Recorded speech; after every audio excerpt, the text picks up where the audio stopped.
Hi YouTube, Charlie Black 20 back again. I'm here with another movie review that I promised you.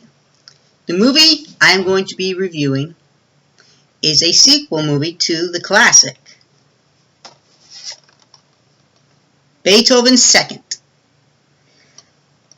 Of the eight movies that was made of the Beethoven series, only the first two had theatrical releases.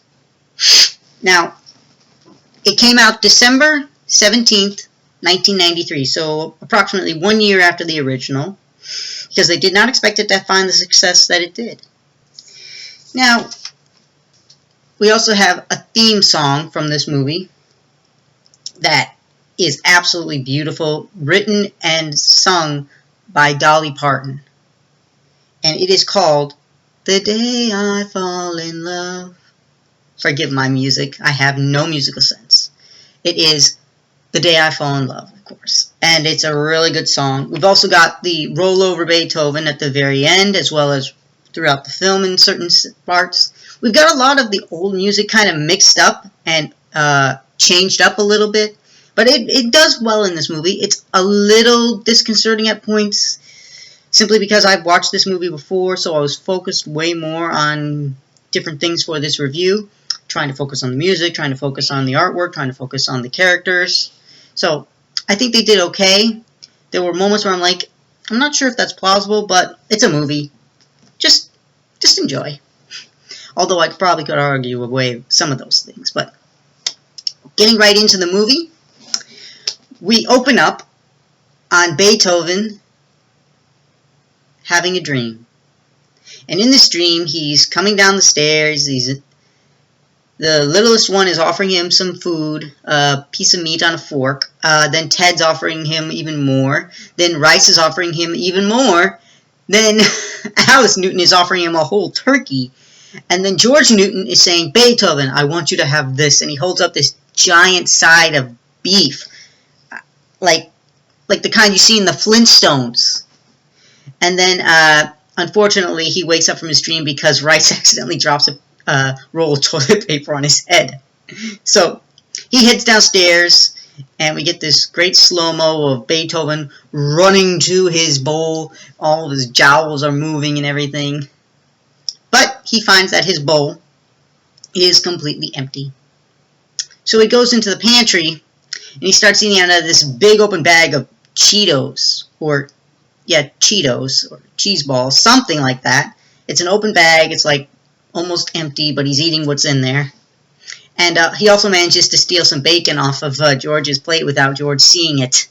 And we hear George is talking with Alice about going to this bank and trying to persuade them, and he's rehearsing with her over what words he should use and how he should talk to them about air fresheners for his business, about his air freshener business, how they could convince the bank to loan them a little bit more money for his business and invest in it. But Beethoven goes upstairs to Rice, where we see her looking at all these different outfits and talking to herself, and it's very apparent that she's trying to look very nice for this boy. And she's talking to Beethoven, who has a tennis ball, and he's trying to get somebody to play with him. But obviously everybody's distracted. They're all worried about being late. George goes outside to, he's got a cup of coffee, and he's kind of rehearsing to himself his speech. And the newspaper boy shows up, throws the newspaper, and it hits the cup of coffee. Hot cup of coffee. And it knocks it into George like this. And he's like, ah, ah, ah. And of course the boy takes off on his bike. And George is going upstairs to change. Taylor Devereaux pulls up in this, like, really, really nice car. I think I forget, the top-down Ferrari. I don't know if it was. It was a really nice car. Obviously, Taylor Devereaux is a very good-looking guy. And George is kind of taken aback by these. He's like, what? And then he mentions that it's only a 2-minute walk to school. Why does Rice need a ride? And Alice Newton argues it away a little bit. She's like, don't worry about it.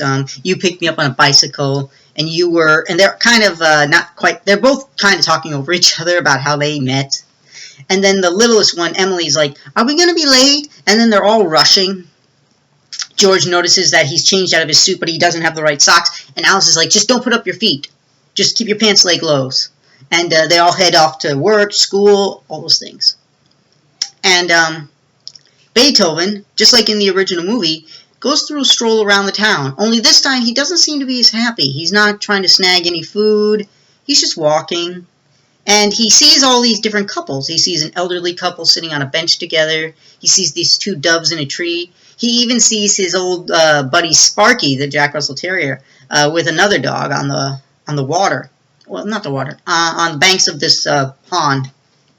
And Beethoven kind of lays down. He's kind of depressed. He's like, nobody wants to play with me. Nobody's feeding me. I don't have love. And then he sees this reflection in the water of this very beautiful St. Bernard with a bow on her head, a pink bow. Now, I'm going to show you the DVD right there. That's the reflection he sees. He doesn't get a quite clear picture. He only knows that she looks very pretty. Pink bow and all. And as he's looking up, she's walking away. So he can only see her tail. And she goes over to this ice cream stand next to her owner, whose name is Brillo. And he's talking with the guy. He's like, do you have strawberries? Are they regular strawberries, like real strawberries? And I'll take a strawberry. And Missy, what do you want? Okay, we'll take 2. And then Missy comes around the ice cream stand, and she and Beethoven just stare at each other. Just love at first sight. And the two men make a joke. I think she's got a date. And Brillo says, make it 3 strawberries. Next time, you're buying. But, unfortunately, at that moment, the villain of the movie, played again by Debbie Mazar, pulls up. She says, kiss the dog goodbye, Brillo, until you get me my money. Basically, they're divorcing, and she's demanding $50,000 in alimony, and the court has ruled that she gets the dog until Brillo gives the money. And she tells her boyfriend, Floyd, again played by Chris Penn, to grab Missy and to put her in the car. And Brillo says it's that she hates dogs. And she's like, it's not about dogs, it's about money. Or alimony, I'm sorry. And they take Missy on a chain. One of the, not even a prong collar, a complete chain. Virginia takes the bow, throws it off at Brillo's feet, puts Missy in the car, and they drive away. At that moment, Beethoven, who's been watching this entire thing, but he chases after the car, and he follows it, and follows it, and follows it, until they pull into this, what looks like, I guess, like an apartment complex or a hotel place. They put Missy on this patio outside, and Beethoven basically goes over to her, gives her some licks. It's obvious that they're totally in love. So, at that moment, Missy jumps over this balcony. It's not really that high for a dog her size. So they go through the town for a stroll, and we get this beautiful music. And they're going through town, and they go to this dress shop, and this guy is making these mannequins and using a needle to thread some clothes or something. And he accidentally pokes the other woman who's doing another mannequin. He accidentally pokes her with a needle, and she slaps him for that. And he's trying to point out, no, the dogs. I was paying attention to the dogs out the window. The dogs are gone. But we also see how George has gone to the bank with Alice. He's brought this really stinky gym bag, and he's thrown in some air fresheners. And he's trying to persuade the bank guy. We see it's not going that well. We don't see the rest of it. We only see the immediate part of it. We hear more about it later. But we see how Ted is having problems. Not really problems, just he's being left out at school. They're trying to pick players for a baseball team, and he's the last one left. And they just pick somebody behind the fence instead of him. So he has to give up his glove, goes home. And then we see Rice, being brought home by Taylor Devereaux in his car, and he kisses her right then and there.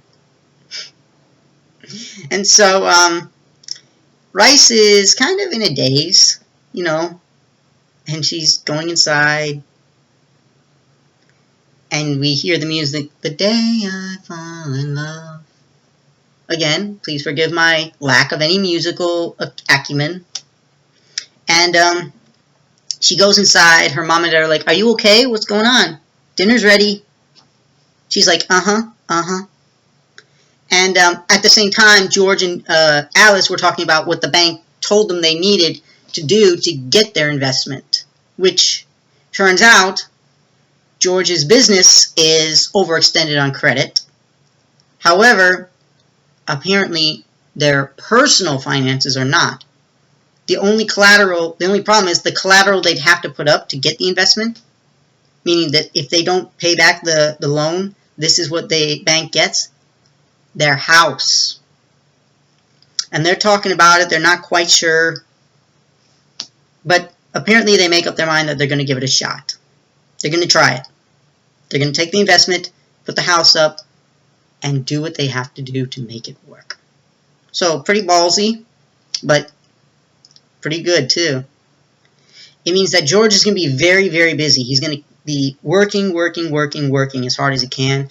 Alice is going to be taking care of so many different things at the same time.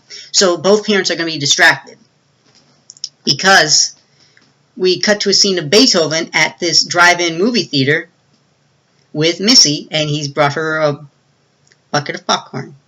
And they're watching the movie where we see these two people on screen kiss, and then it cuts away. And we get to another scene where Ted and Emily are watching Beethoven sneak out of the house. And there's this line of words that says 10 weeks later. So for the last 10 weeks, Emily and Ted have noticed that Beethoven has been sneaking out of the house. They decide that this time they're going to follow Beethoven. And we find out that he's going to that same apartment place that Missy's at. Beethoven has gone back in. Ted and Emily follow him to this storage area. But before that, we get cut to Regina and Floyd. And Floyd has just returned from looking for Missy. He's come back to get a shower. Regina's saying, "If that animal isn't here, my divorce is worth peanuts." Janitor Gus comes upstairs and knocks on their door, and he says, "I found your dog. She's in the storage room." So Regina follows him down there. Ted and Emily come around the corner of the storage unit, and behind there is some cardboard on the ground and a bunch of dirty blankets and Missy and 4 St. Bernard puppies. And obviously Beethoven is a dad, and Missy's the mom. Regina and Gus come in. They circle around, and they find the puppies and Missy. They don't see Beethoven because Ted and Emily are holding him back. But Regina's like, I can't believe this. What is going on? She tells Gus, "Get rid of those puppies." And he's like, "But animal shelters charge money to take in animals." And she's like, "Drown them. What do I care? Less dogs in the world, the better." And Emily and Ted are like, "Oh my God." And she grabs Missy with that same chain, takes her to the elevator, and Gus is following her. And the kids gather the puppies up, who are now without their mom. And they put them in this box, and they cover it with a jacket, a bunch of the blankets, and they grab Beethoven as well. But when Regina gets to the elevator with Gus, he tells her, "Listen, those puppies look like they were purebred. I bet you could take them to a pet store and sell them and make a bundle of money."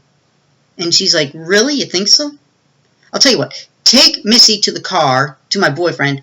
I'll go get the puppies." And she accidentally runs into the kids in the hallway, and she's like, "What are you doing here? What's going on? What's in the box?" And they tell her, oh, we're selling chocolate bars, $11 for one. And she's like, $11? Are you kidding me? Get out of here. And then she goes into the storage room. She grabs a garbage bag, one of those big black garbage bags. God. And she goes around the corner. She sees where the puppies have been sleeping, but she sees that they're not there. And it takes her a moment, and she realizes, those little brats. And so the kids are hiding with the puppies and Beethoven. And Regina is talking to Floyd like, nobody steals from me. I'll get those puppies back if it kills me. And he's like, honey, the big money's in the back seat. Let's get out of here. And that's exactly what happens. And Beethoven, Ted can barely hold on to him as they're driving away with Missy sticking her head out the window looking at Beethoven. Ted and Emily bring the puppies back home. And they see their dad is out watering the garden to relax. And Ted tells Emily, go over to Dad and ask him a question where he's going to give you a whole lecture. And I'll sneak around to the side, and I'll put the puppies in the basement. And that's exactly what happens. But the question that Emily asks is, Daddy, where do babies come from? And, of course, this catches George completely off guard. And he's trying to give this lecture. He's really fumbling his words and stumbling. And finally, after what seems like forever, Ted comes back and basically to Emily, and she says, you don't really understand this, do you, Dad?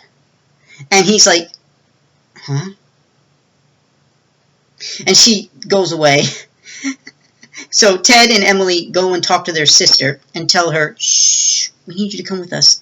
And they take her to the basement where they've set up this round cage, and they she sees the puppies, and they tell her they're Beethoven's. The owner was going to drown them. And so Rice agrees to keep them secret. She calls a vet and says, we have these puppies. They don't have their mom. What do we do? And apparently they need to give them milk from an eyedropper 6 to 8 times a day. That's a lot. And these are kids. They have to go to school. So they decide not to tell their dad until he's in a really good mood. But obviously with George Newton, that's not going to be easy. So we get this montage where the kids are rushing back and forth to school. They're staying in the basement a lot. And they're trying to get to feed the puppies with the eye drops and the milk. And it's not doing well. It seems like things are not going well at all. Until finally, after we see scenes of them falling asleep on the baseball park, falling asleep in class, falling asleep during lunch, that we finally see Ted is sleeping in the basement with the puppies, and they're finally drinking milk out of the bowl. And that was a great moment. Oh, but a school phone call from the principal comes to Alice Newton, and she hears that Rice has been skipping classes, been skipping school because she's been getting her allergy shots. Uh-oh, caught. So Alice goes up to Rice, who's doing her homework, and asks her what's going on. Are you hanging out with boys? And Rice immediately cuts her off. No, Mom, I'm not doing drugs, and I'm not pregnant. Me, Ted, and Emily have been hiding 4 puppies in the basement. And Alice Newton gets this look like, seriously? And then we hear, honey, I'm home! When he gets home, they're sitting at the dinner table eating. Alice says, don't tell your dad. And George is in a fantastic mood. He's saying that there was this great opportunity, that somebody was smelling his air fresheners, car air fresheners, and loved them all, just was ready to do things.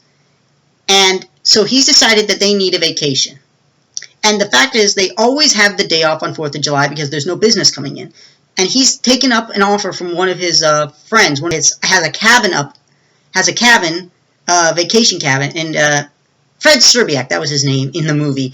That Serbiak has a cabin that he's willing to let George and his family use free, completely free on the 4th of July because they're not going to be able to go up there. And the only concern is that they have a dog. And George says, don't worry, he's well behaved, aren't you, you big chihuahua, you?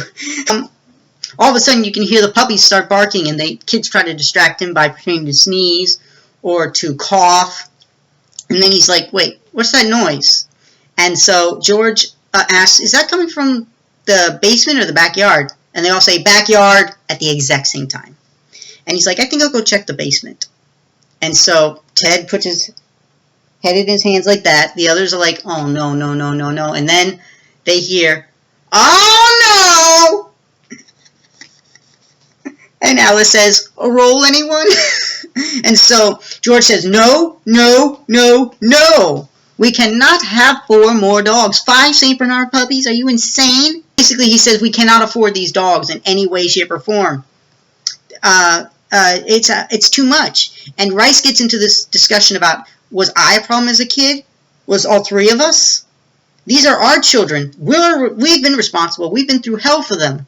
And we're willing to give them up once they're a little older to new homes. And George, he says, he finally gives in. He just groans like, oh. And they're like, yes. And so we cut to the montage. We cut to a scene where the kids are trying to name the puppies. There's 1 girl and 3 boys. So they name the girl Dolly. She gets bows in her ears, purple ones. And they name one of them, the dark brown one. Sorry, I'll show you a picture. They named the dark brown one Tchaikovsky because his father's name is Beethoven. Dolly's right there. This one they name Chubby because he's very, very big. And then this one, they name him Mo. And Ted's like, Mo isn't Mozart? No, Mo isn't Mohawk. Look at his hair. And it's true. He's got a little bit of a mohawk going on. It's not much, but it's a little fuzz thing. And we cut to a montage of the puppies in the music. A montage where the puppies are being taken care of by everybody, particularly the kids and George. And George has a lot of problems with them. The kids are having most of the fun. The dogs are running out of the house covered in laundry, so they have to go and get the dogs so they can get the laundry. What else? The dogs get really, really muddy, bring it into the house. The kids give all 4 of them a bath at the same time. It's really funny. Dolly pees in George's suitcase, and we see it again, just like the original Beethoven, only this time George doesn't realize it until the pee is leaking out of his briefcase. George is also like pulling on his socks, and he sees that there's a bunch of holes, and then they've been chewed apart. He's taking Mo for a walk, and Mo gets loose, and he goes under a car and then goes around it.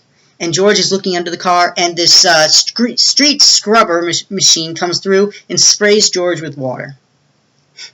Poor George. What was the other one? Oh, the last part was George is washing his car. Mo gets on this skateboard in the middle of the driveway, and it starts rolling down because the driveway's got a little incline. And George sees this, and he's like, no, puppy! And he's rolling, and the trash man, picking up the trash, sets the trash can down, but as he does it, it hits the skateboard right on top, and the puppy goes flying over the trash truck, and George is like, puppy! And he lands in a garbage bin full of freshly cut grass. So the puppy's fine, and George is like, oh. And then I think the last one we see, very briefly, is George is sleeping on the couch, and one of the puppies is laying on him like this, or with his head like that. So that's kind of cute. We didn't get that from the original, but it shows that it's not all bad. And so they all get ready to go on their vacation to the cabin. They get to the cabin, they let everybody out, and it's a beautiful, beautiful lake view. It's on a lake. It is a beautiful view. It's got a dock, the pebbled beach, and that night, Rice and George are having trouble sleeping, so Rice makes some hot chocolate. She's talking with her dad. They're looking at the family album of the Serbiaks, and Rice is obviously having some troubles with Taylor because she's seen him flirting with other girls, although Other people have told her, no, don't worry about it. He's just being himself. But she says, and apparently the Devereaux have a lake house nearby in that same area. So she asks her dad, how did you stay in contact with Mom after so long? And he's like, well, letters mostly. I would write 2 or 3 a day. I was great at it. And we eventually got back together after she was done with college. We just reconnected. And she says, it must have been hard being apart from someone you love. And he says, being apart from someone you love is one of the hardest things in the world. And all that time, Beethoven is listening, and we see his eyes, and he walks away. He looks up at the moon. We can tell he's obviously thinking of Missy. He misses her really bad. At that same time, Missy is at another cabin on that lake, outside on the porch, staring up at the same moon. And Regina's on the phone inside talking to Brullo, her husband. And she's like, I will give you the dog back. You have my word. And she tells Floyd he sold some bonds. He got some loans. I knew he couldn't live without that dog. And we cut to the next day. And Alice and Emily are taking Beethoven on a walk to the local store to get basic groceries. And they tie him up on his leash to this box that has, I guess, like newspapers and stuff. And Regina and Floyd walk out, and she thinks she recognizes Emily, but she couldn't place her. It's just a quick, like that, like passing right by. And Beethoven hears and sees them, and he tries going after their car. But, again, he's stuck to this machine. But what he does is he pulls all 3 of those machines out of the ground. These steel machines, and pulls them out. But, unfortunately, the machines are all chained up to a tree. So he can't even get free. He's stuck. But obviously he knows they're there. So we cut over to Rice, who is trying to figure out where the Devereaux Lake House is. And she meets Seth, who again is played by Danny Masterson. And he has a motorbike. And she asks him if he can take her to the Devereaux place. And he's obviously very hesitant to do so. But he does it.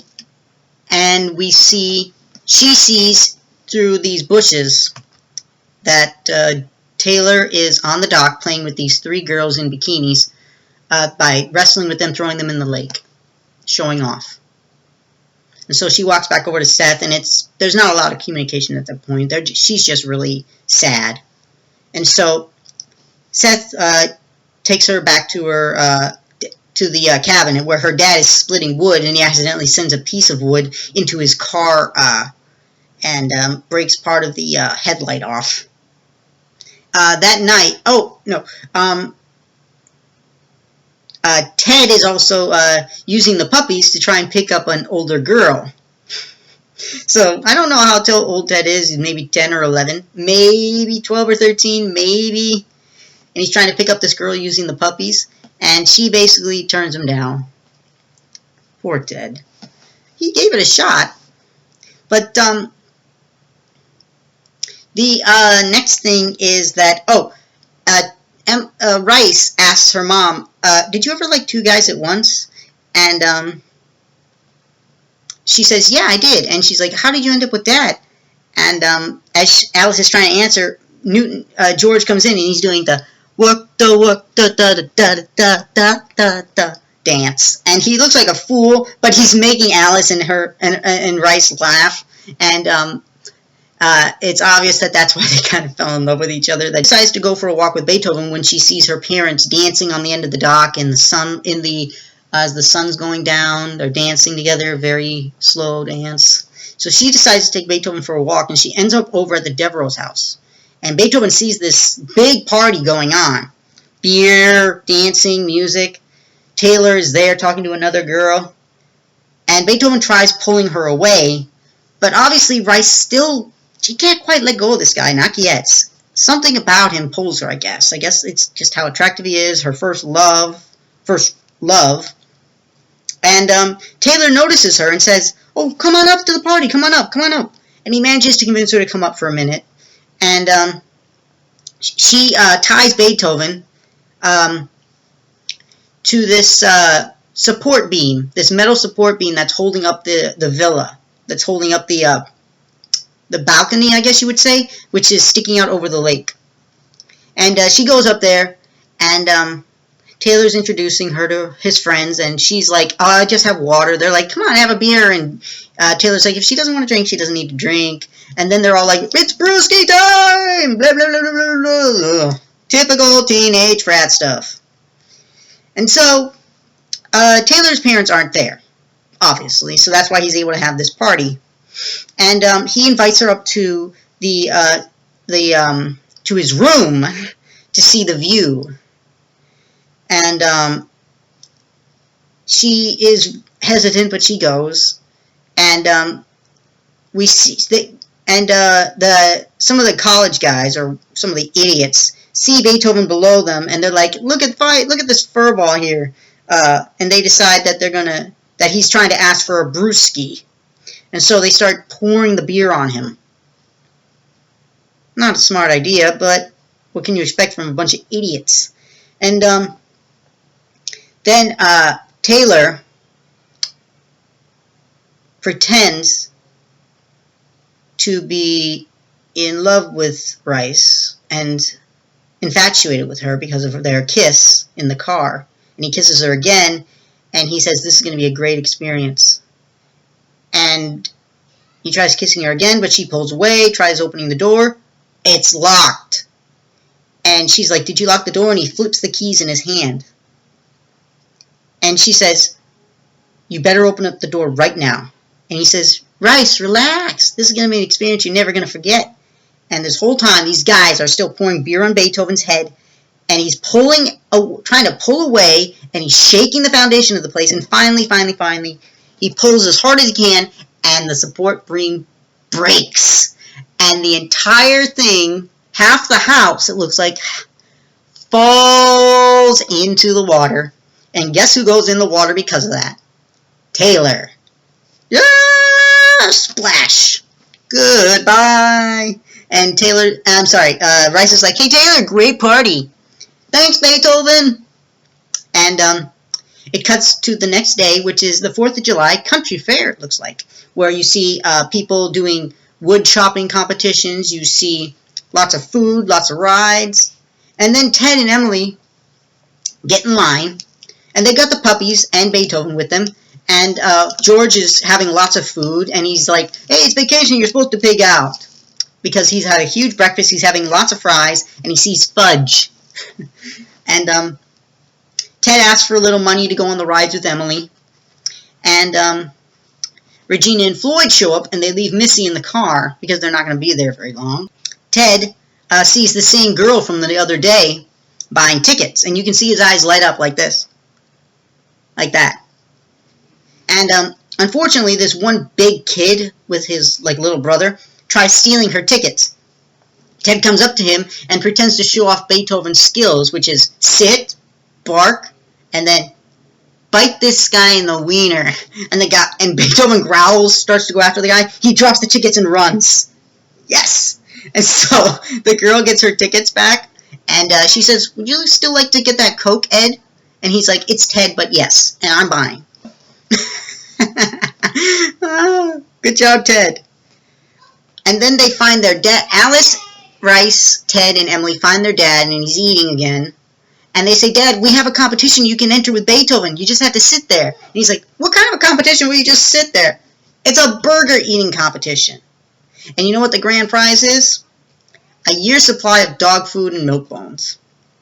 I'm sure Beethoven would love that. It's a burger eating competition where the owner and the dogs eat as much as they can, as fast as they can. All burgers. And they get a soft drink. That's it. And so there's a timer. And at first, George is going really, really slow. Beethoven is not going much faster. And these two idiot hecklers are going after George that, just drop out, man. You don't know what you're doing. Come on. And so he's like, looks at Beethoven. Beethoven looks at him, and he's like, let's go, big fella. And the camera basically speeds up on them while everything else goes in slow. And we get lots of close-up shots of everybody, the dogs and the humans, eating the burgers, which is a little gross, but hey, it's kind of funny, too. And finally, the timer goes off. Guess who wins? First place goes to George and Beethoven. They also beat the preceding year's champions. And so Beethoven gets a first-place ribbon put on his collar. George is surrounded by his family.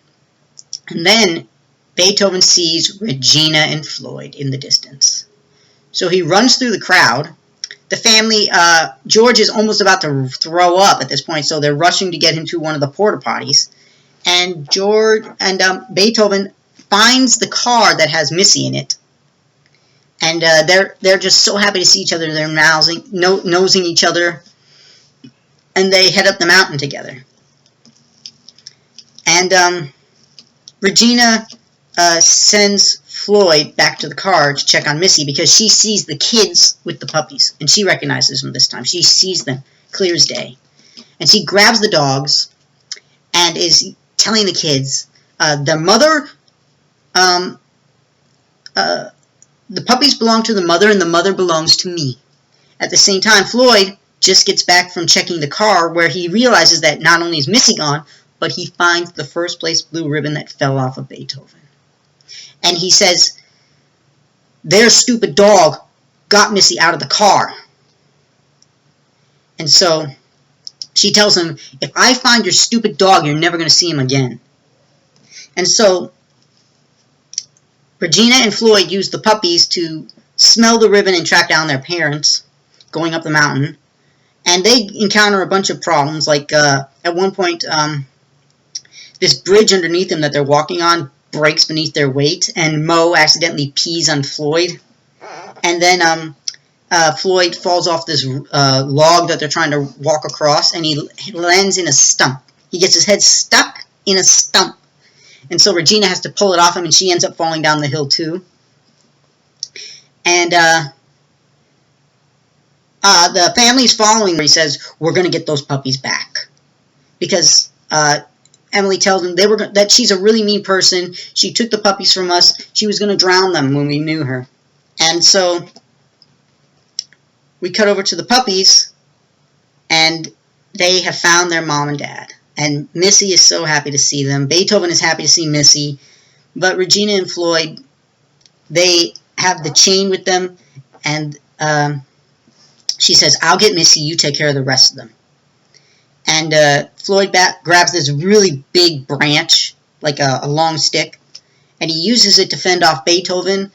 He also grabs up Mo, the puppy, because he was trying to run away. And the other three puppies are behind a log, and Missy is grabbed by Regina and the chain put on her. And Floyd is poking at Beethoven with his stick. And the family arrives. They followed the trail of puppy poo, and found them. And Newton said, put the puppy down. And Floyd's being very threatening, like back off.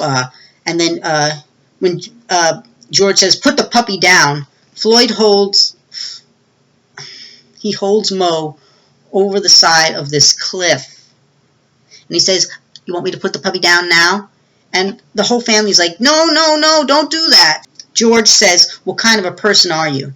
This doesn't have to get ugly. Just put the puppy down.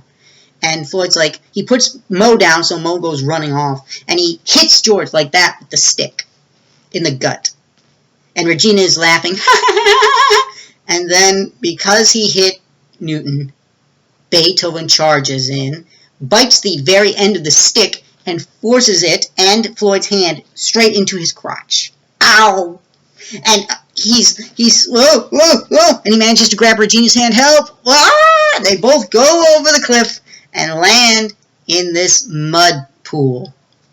It's very deep. It's just mud, mud, mud. And Regina and Floyd start arguing with each other.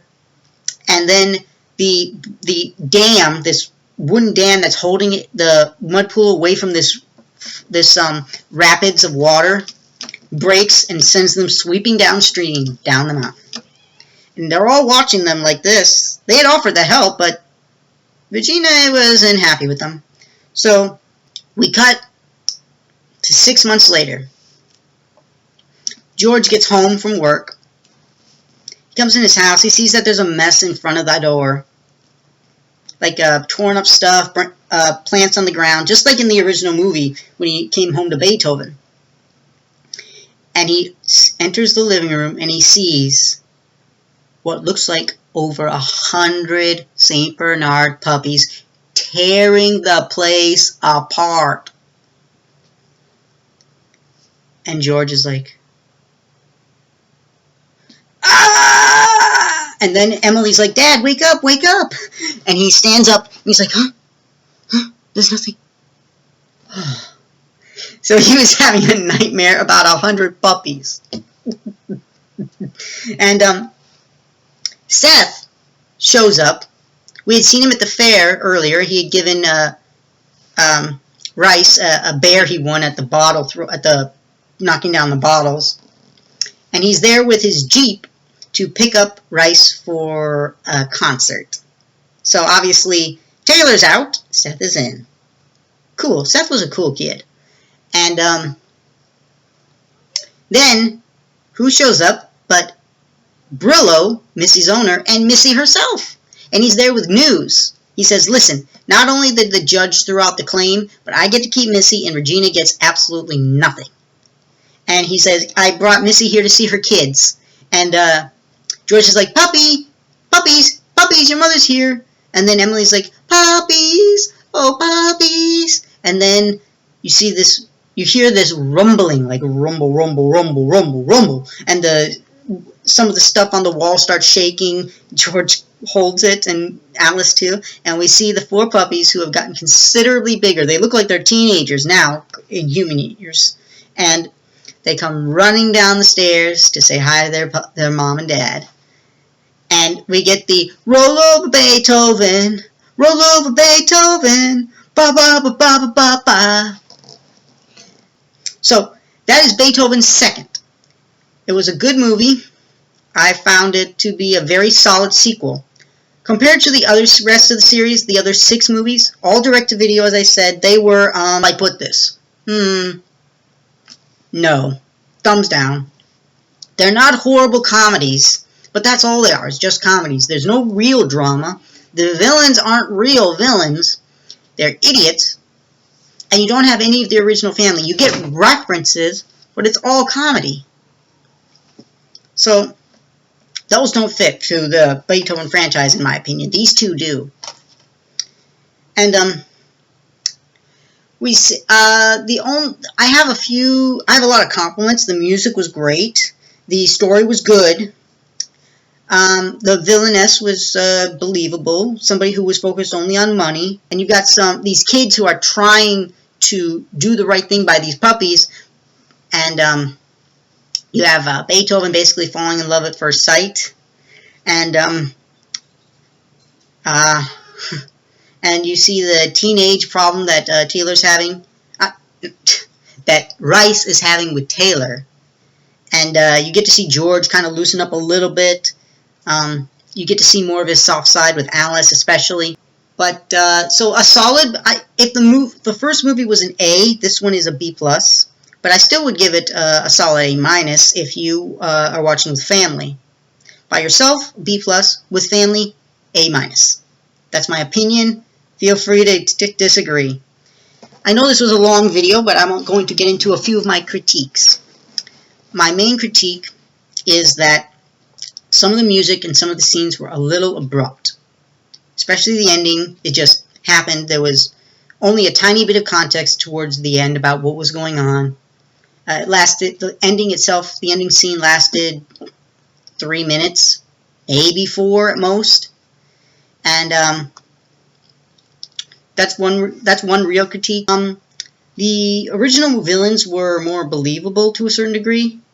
In this movie, the villains were motivated merely by money, but you still had somebody who, instead of trying to get money in any capacity, she was just really elitist, really open about her, only in for herself. Floyd being the whipped hubby, but also having a bit of a mean streak in him too.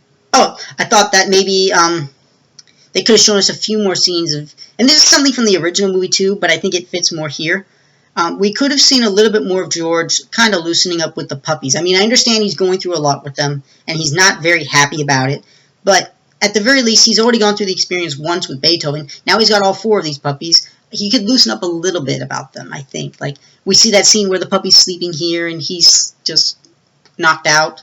So I thought maybe we could see a little bit more of that. Like, maybe the puppies are all crowded around him at his feet, and he's just, petting them with his feet without realizing it. Or that maybe one of the puppies is following him around and just, keeping an eye on him, or something. A little bit more from George in that sense, because it's obvious that the kids love the puppies. Alice doesn't mind them, and she loves puppies too. It's just that we don't see a lot more from George this time that we did in the, even more so than we only see a tiny bit more than we did in the original, where he's much more kind to Beethoven. Like, it's obvious that he hasn't really changed too much. When, in fact, I think they should have tweaked it a little bit more, showing that George isn't the same person he was. But other than that, those are my only critiques. Overall, very good movie. Highly recommend watching them both together. So, I know this was a long review, but there was a little bit more to unpackage here. So, thank you for listening, and take care, YouTube watchers.